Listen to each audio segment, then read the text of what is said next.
Your car is keeping secrets about you right now, not in some vague, theoretical way, specific information stored in specific places that you probably have no idea is there. And the strange part is that even after you sell the car, trade it in, or total it in an accident, a lot of that information doesn't go anywhere. It stays with the car, sometimes for years, sometimes forever. This video is about what your car actually remembers, not what the manual says, not what the dealership tells you, what's actually sitting inside the computers and modules of your vehicle right now, quietly holding on to details about your life that you never thought to protect. Most people assume a car is just a machine. You drive it, you sell it, you move on. But modern cars are less like machines and more like devices, and they behave a lot more like your phone than anyone in the auto industry seems eager to talk about. We're going to go through the most surprising things your car stores, starting with something that catches almost everyone off guard, building towards something at the end that I genuinely think will change the way you think about buying or selling a used car. Stay with me through all of it, because the last few points connect in a way that's worth understanding. So let's start with something that sounds almost too strange to be real. When Tesla replaces a computer in one of their cars, for a repair, an upgrade, whatever the reason, the old part sometimes gets discarded, and those old parts end up on eBay. Researchers and curious buyers who purchased these second-hand Tesla computers found something that most people would not expect. The previous owner's home address was still in there. Their Wi-Fi passwords, their Netflix login, their phone contacts.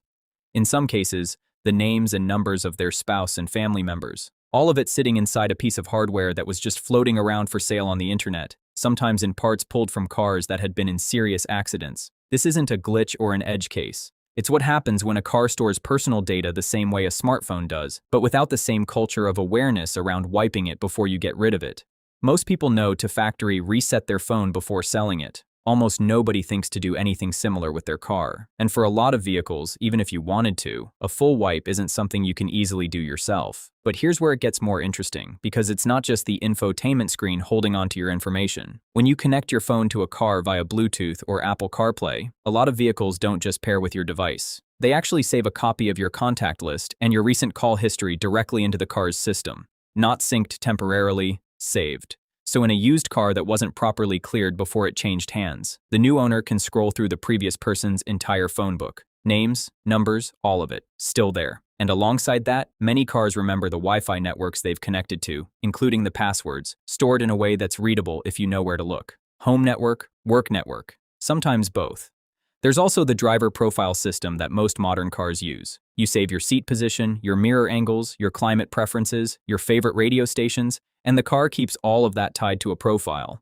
When someone buys a used car, and that profile was never deleted, they might find the previous owner's saved home address right there in the navigation, along with all the little preferences that paint a surprisingly personal picture of someone they've never met. That's important, but the personal data stuff is actually just the beginning of what a car holds onto. There's a reason mechanics and insurance investigators pay close attention to the computers inside a car, and it has nothing to do with your Wi-Fi password. Modern vehicles store something called freeze-frame data. Every time a warning light comes on, check engine, anything like that, the car takes a kind of snapshot. It records exactly what was happening at that moment. Your speed, your engine load, temperatures, sensor readings, all of it. These snapshots stay saved in the car's memory, and they don't disappear when the light gets cleared. They accumulate over time, and they can be read later by anyone with the right diagnostic tool. A mechanic buying a used car at auction can plug in and see a detailed record of every warning the car ever threw, even years after the fact. And then there's the odometer situation, which is one of those things that seems simple until you realize how layered it actually is. Your dashboard shows your mileage, but that number is just one of several mileage records stored in the car. The engine computer has its own count. The transmission computer has its own count. The ABS system has one. These modules all keep independent records, and they don't always stay in sync, especially if someone has tried to roll back the odometer. The dashboard number might say one thing, but the engine and transmission computers often still show the real higher mileage. Dealers and inspectors know to check these, and when the numbers don't match, it's a clear sign something was tampered with. The car essentially has backup memories that catch people lying, which is useful. But it also means there's a lot more stored in there than most sellers realize. Some cars go even further than that. Certain Subaru models keep a hidden counter of every single engine start since the car was built. Not just mileage, individual starts. If someone modifies the engine computer and then resets it to look stock, the mileage might look normal, but that start counter drops close to zero. For a car with 80,000 miles on it, that's an obvious red flag. Dealerships use this to deny warranty claims when they can tell the car's been modified and reset. The car remembers, even when the owner thought they'd cleaned the slate. But if there's one type of memory that truly follows a car for its entire life, it's crash data. Most people have heard the term black box in the context of airplanes. Cars have something similar, but it works differently, and most people don't know where it actually lives. There's no separate dedicated recorder sitting somewhere in your car. The crash data is stored inside the airbag control module, the same computer that fires the airbags. And when the airbags actually deploy, the data from that event gets permanently locked inside that module. You cannot delete it. It's frozen there. Because the airbag unit usually gets replaced as part of the repair, that locked crash memory often stays with the car for the rest of its life, embedded in a component that most buyers and even most mechanics never think to check. And in certain situations, if the power cuts out at exactly the wrong moment during a crash, the module might hold on to data from an earlier incident rather than the most recent one. So you could have a car that's been in 2 accidents, and the locked data inside reflects the first one, not the second. It's not a clean record. It's more like a scrambled history that takes real expertise to interpret correctly. Here's the thing that ties all of this together, and it's something I find genuinely hard to shake once you understand it. Almost every important computer in a modern car has the vehicle's identification number, the VIN, permanently written into it.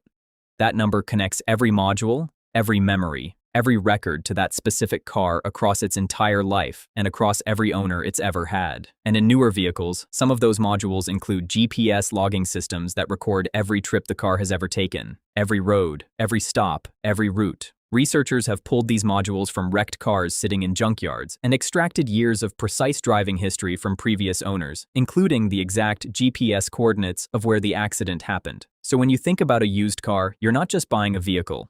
You're buying a machine that has been quietly recording the life of everyone who drove it before you. And unless someone took deliberate steps to clear all of that, which most people never do, and which isn't always fully possible, you have access to more of their story than they probably intended to share. If you've made it this far, you probably want to know what to actually do with this. So here's the practical side of it.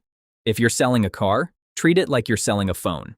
Go into every connected service, streaming apps, navigation, Bluetooth, and manually remove your accounts and paired devices. Reset the infotainment system if the car has that option. And if you're buying a used car, plug a basic OBD2 scanner into the diagnostic port and look at what's stored. Check for freeze frame data, mileage records across modules, and if it's a newer vehicle, ask about the service history on the airbag system. A car that's been in a serious accident will often tell you, even if the seller doesn't. If this kind of thing interests you, the hidden systems and overlooked details that most people never think to look for, this is the kind of content we put out regularly. Drop a comment below and tell me which of these surprised you most, because I'm genuinely curious. The Tesla eBay part story gets people every time, but I have a feeling the GPS logging one lands differently. Your car has been paying attention this whole time. Now you have to as well.